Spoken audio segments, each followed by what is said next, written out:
who wants to get a speed roll in to be able to get there first, to fight to attack before they can? Is that my action, so to speak? No, the speed will change the order. Just, okay. Right. Yeah, of course I want to go first. Do you have another die? One that works. Yeah, 3. Awesome. So good. You have made your speed test, and you will go first. I want to do that too. Okay. And you do with a better roll, so she goes first. So therefore, system, right? So therefore, we have you. There he is. There's battle among your friends and assassin guys, and then they are bounding forward to get him, and you are able to interpose yourself. Yes.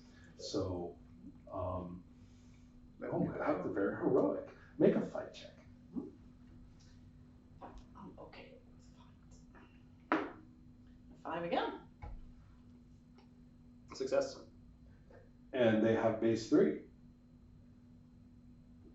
You have, with your decent weapon, right? Scimitar of some kind, correct? Yes, a really nice scimitar. Yeah, exactly. It's the one assassin is assassinating no more. Exactly. You have, right. It's kind of badass. How about you? I had special training as a child. Yes. Yeah. Mm-hmm. How about me? I'm decent at fighting. You're okay at fighting? Yeah, I'm okay. I'm gonna take one of them down with my sneaky dagger. But I suppose it's fight I roll whatever I do. Yeah. I will even give 3. Like that. Not bad at all, actually. Yeah. So only one of them is going to get in their attack on you. Of course, you pop up behind one of them and take him down, and then another pops up behind you. Of course. So now roll to defend.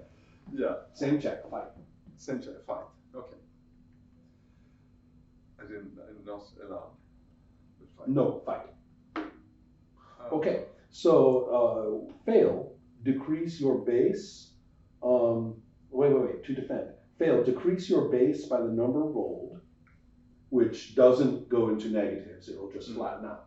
Yeah. So your base is now 0. Do you have any pool left? Yes. Okay. So, when your base equals 0, but with remaining pool points, you are evidently nearly defeated. But there is no change in rules or effects right now. Okay. You are, but you have, he has, you're like, ha, stab, and ha, stab. so, you are going down for the moment, but you are not actually defeated yet. If you are damaged again, then we will look at your pool, and that's where the points will come off. So everybody knows when your pool base is 0 and your pool is 0, you collapse in defeat. And also, but to do that, because you gained a pool point. Right, you get you do get a pool point right now. So therefore, that's your kind of. Do I get a pool point every time I fail? Yes. Oh, then I have lots of pool points. I haven't written those out. Well, toss in 2 more just to estimate. Yeah. Then I have 5 points. So you have a lot of luck built up here. Yeah. So, but anyway, that's your stats. We'll talk about 0 and 0 another time for in long-term effects. For right now, it just means they are defeated.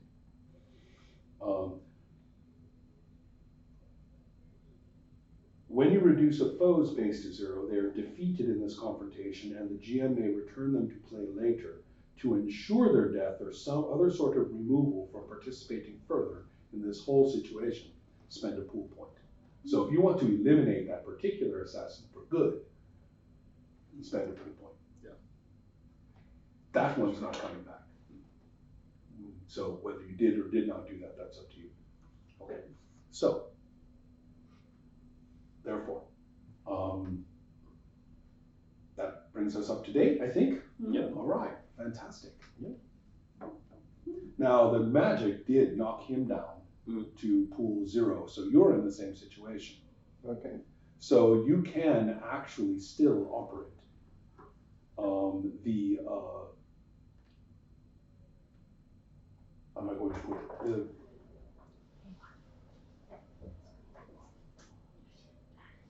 So I have to think about this. I'm confusing myself. Let's get back to basics. What are we doing?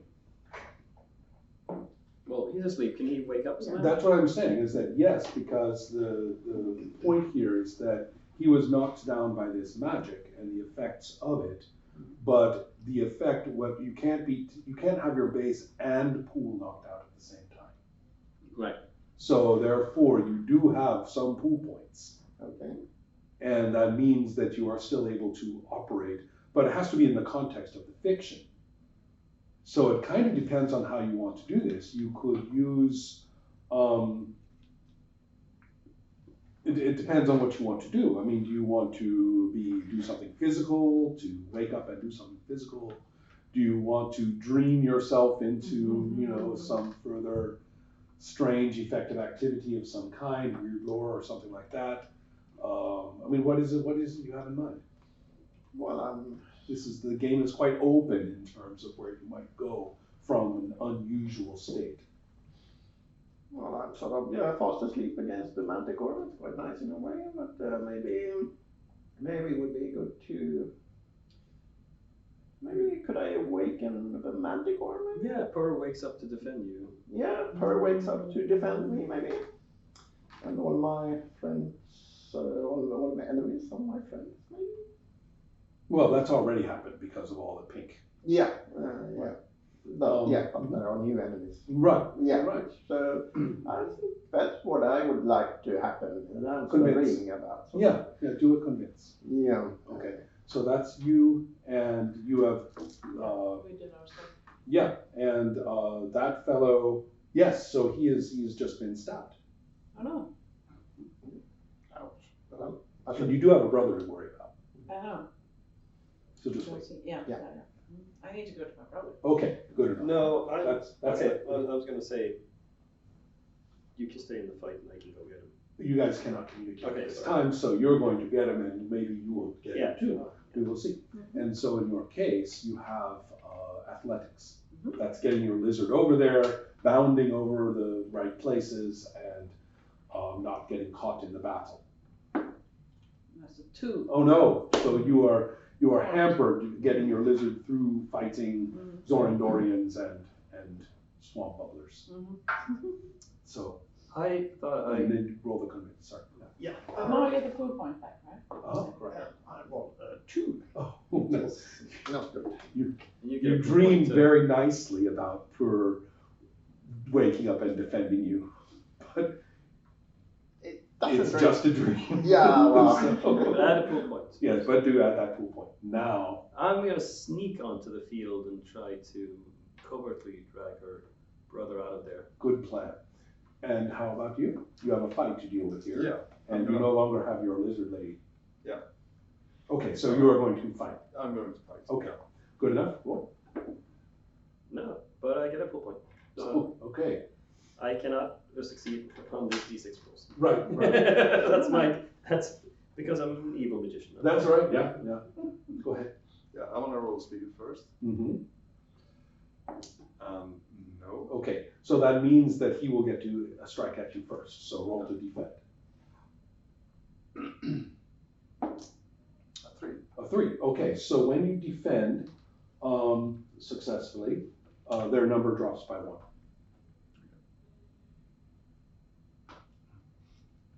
That's not crossed off. There.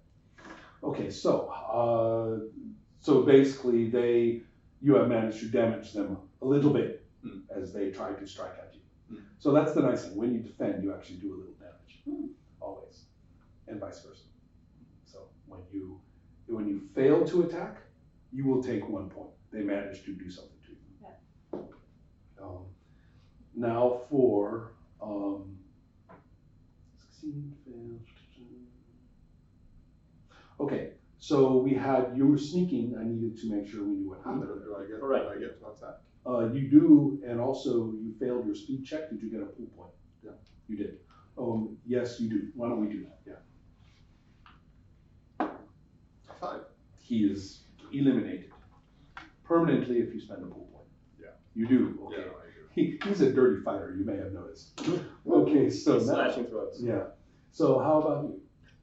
You are. Yeah, gonna- I was carefully trying to pick my way over these sleeping people, Right. keeping low with my robes such over Yeah. me. Well, actually, it's just sneak.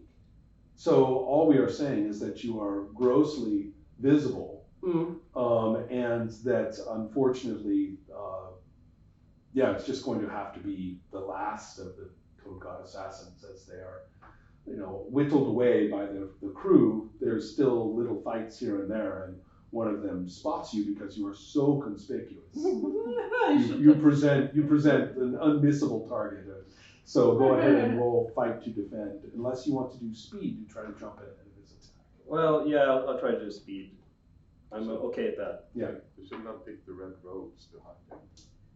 I actually managed. You do My right. first success. Now you can strike at it. Yeah, and luckily I got a because I'm not great at fighting. I have to use the last pool point I got. Oh, I see. Okay. So we'll see what happens. No, I fail completely. Decrease your base by the number rolled. Yeah, it's Oh my 0. God. 0 and 0. 0. Okay. So you are collapsing in defeat. And when you reduce a foe's base to 0, they are defeat right. Characters don't right. Here is the thing. The GM describes it almost entirely, leaving some ambiguity or cutting away at the last moment. And that means that we see the dagger descend, and we also see the assassin dragging you off the field somewhere. That's all we know of your fate. Until some other scene when Elon can bring you back into play. The way that works is that you will always have one pool point for that purpose of getting back in. So it's you're never shut out. Okay. That's what happens to him. That's what happens to you.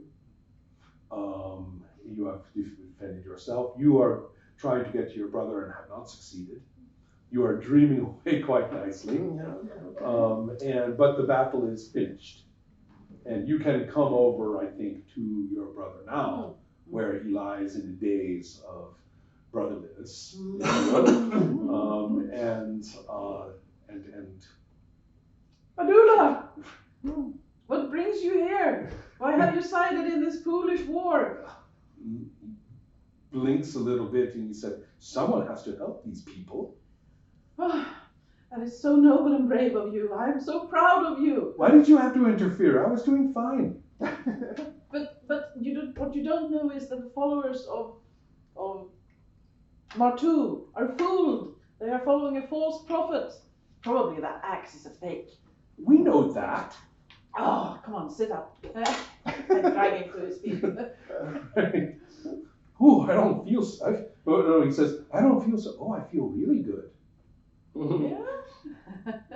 It's all the swirly piece and Purple purple haze. haze. Yeah.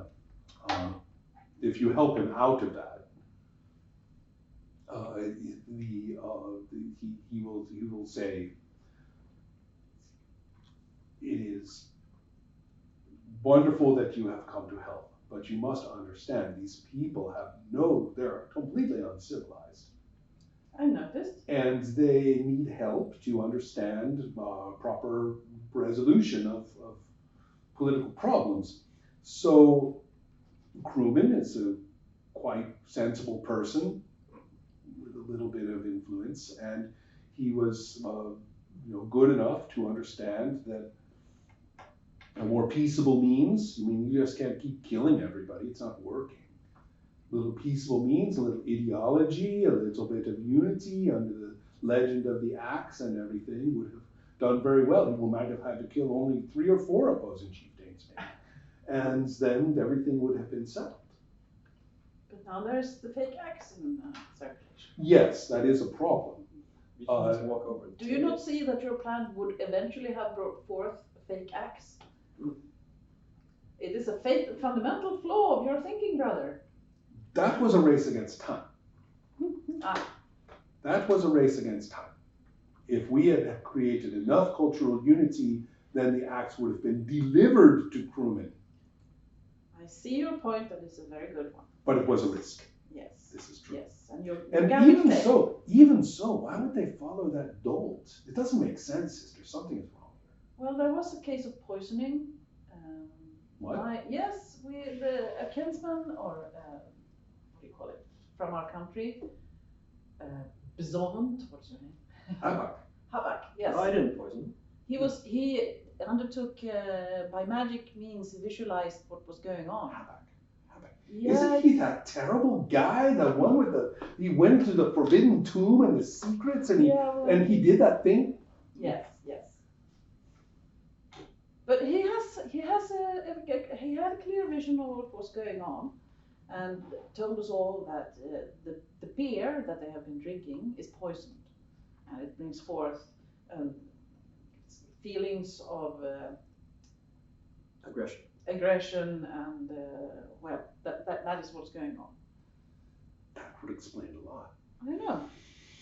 Well, he looks around. He looks around and says, "Well, whatever you did, it seems to have made a good start." See.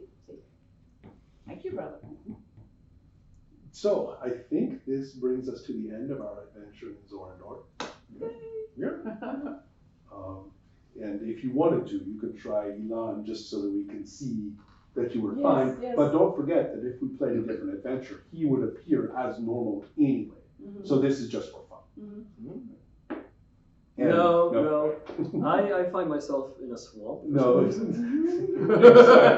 Gee, I wonder where the next adventure is going to be. That's pretty. Right. So yes, that would be the way this works. Mm-hmm. And as you can see, it's quite ridiculous in many ways. But there are a few things. When a character is played again in a new adventure, the player may adjust them a little. You may move Elan one column to the left. Column? Oh, sorry. The way that the proper sheet would be, looks like this. Yeah.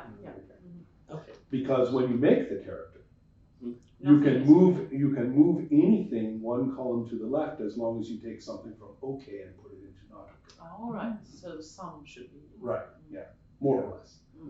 And so that's how I made all of your characters. Mm-hmm. And so therefore most people are going to have Elan over here. Mm-hmm. And so for a new adventure, if you want, you can shift it one over. And after another adventure, you could even shift it to gray. So, Nice. yeah. And remember, you can always say, in the middle of any word, you could have said, "I am looking for the mighty trinket, for the trinket." And then, when you look for it and you succeed, and if you time this right, it's the axe, for example. Yeah. So, yeah, as I told you in the beginning, sometimes we get a dramatic arc. Sometimes we get utter madness. This character is, gone off into the dimension X, and that character is embroiled in a ridiculous romantic triangle, which is just going around and around. Or this character is, has died, and has died, and this, and that's the way it went that time. We're done. Or finally. Sometimes, as I say, you get kind of a weird, beautiful sort of portrait of fantasy, and you say, that's kind of pretty, we're done. So. That's Yeah. And so that's, the text is written specifically to teach the game master to honor failure with content. Yep. Which is a very bad failing, culturally speaking, in role-playing, is not to, in fact, I have almost come to the opinion that we don't actually roll for success in role-playing games. treat the success as your mental default. Yeah. We are rolling to see if you fail. And when I started thinking about that, it's not just a semantic reversal. I actually think it means something. And so, so I said, let's honor that. Second, let's have the game master's attention be focused not on the presentation of a plot, but instead on working with the situation as it stands right now. Because if the failures and the magic are situation changing, which they are, if the picklets are situation changing, which they are, the game master in this case now constantly has to say, what the hell is happening with everybody and everything? Okay, this happens now. And that's the skill that it's teaching. And having those different kinds of endings or variants among them be available lets you know that you don't have to work toward anything. And so when the players kind of catch hold of this, as you see, they're going, I do this now. And so therefore it's good training for the game master. You go and you say, I don't really want to play Call of Cthulhu.